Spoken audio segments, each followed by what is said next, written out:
Welcome to Nigha news. Doctor B R Ambedkar Konaseema జిల్లా కొత్తపేట నియోజకవర్గంలో Eluru range IG GVG Ashok Kumar పర్యటించారు. బాణసంచా తయారీ కేంద్రాలలో తనిఖీలలో భాగంగా కొత్తపేట మండలంలో పలు బాణసంచా ముందుగుండు సామగ్రి తయారీ కేంద్రాల్లో ఫైర్ రెవెన్యూ పోలీస్ సిబ్బందితో కలిసి తనిఖీలు నిర్వహించారు. అనంతరం మీడియాతో మాట్లాడుతూ బాణసంచా తయారీ కేంద్రాల్లో పనిచేస్తున్న కార్మికులకు భద్రతా నియమాలపై సూచనలు చేశారు.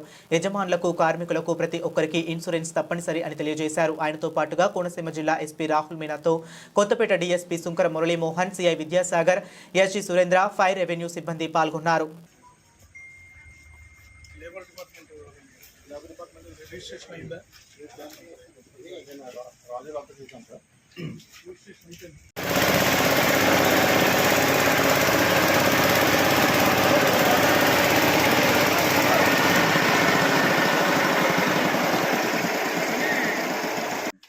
ఇక్కడే ఉన్నాడు అనుకోండి, ఇక్కడ ఫైరింగ్ అవుతుంది, అతను ఎలా ఆపరేట్ చేయగలడు? అది ఫైర్ డిపార్ట్మెంట్ తో చెప్పి ఫైర్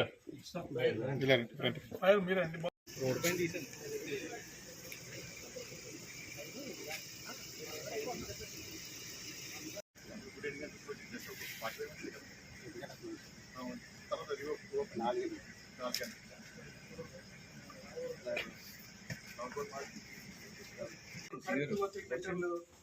మొన్న గొడవ అయింది దీంతోనే కదా. చెక్వుడ్ సార్, ఇది చెక్వుడ్ చెక్వుడ్ కూడా మనకి ఫైర్ అవుతుంది.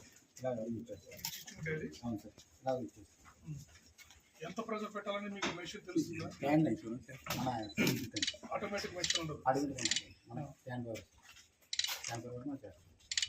మీకు ఏం డ్రెస్ కవర్ వేసుకోరా, గ్లౌజ్ కానీ ఛార్జ్ అయ్యి పని చేస్తాయి, 8 hours పని చేస్తాయి.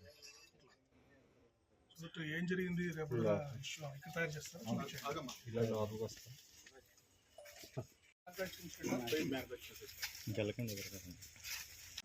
ఎంత స్టాక్ తెచ్చారు, ఏ రోజు ఎంత స్టాక్ తెచ్చారు,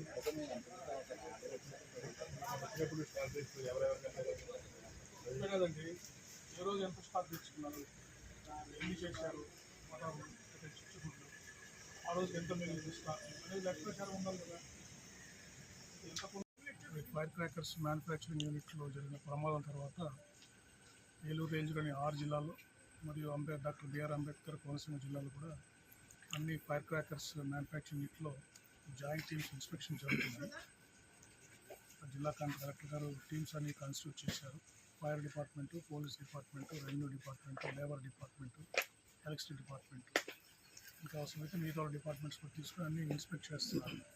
ఎగ్జిస్టింగ్ యూనిట్స్లో ఫైర్ సేఫ్టీ ఎలా ఉంది, ఎమర్జెన్సీ రెస్పాన్స్ మెకానిజమ్స్ ఎలా ఉన్నాయి, ఎక్స్ప్లోజివ్స్, ఫైర్కు సంబంధించిన ఎక్స్ప్లోజివ్స్ ఎంత క్వాంటిటీ తెస్తున్నారు, వాటికి స్టోరేజ్ పాయింట్ సరిగ్గా ఉందా లేదా, ఇక్కడ పనిచేస్తున్న లేబర్కి అందరికీ ఇన్సూరెన్స్ ఉందా లేదా, వాళ్ళకి ట్రైనింగ్ ఏమి ఇచ్చారు, వాళ్ళ సేఫ్టీ గురించి ఏం ప్రికాషన్స్ తీసుకున్నారు, ఇవన్నీ పాయింట్స్ చట్ట ప్రకారం ఉన్నాయా లేదని వాళ్ళు చెక్ చేస్తున్నారు.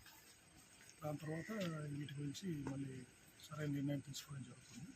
ప్రాథమికంగా యాక్సిడెంట్ జరిగితే వెంటనే రెస్పాండ్ అవుతాడు, ప్రాణ ప్రమాదం లేకుండా వెంటనే తగు చర్యలు తీసుకుంటాడు.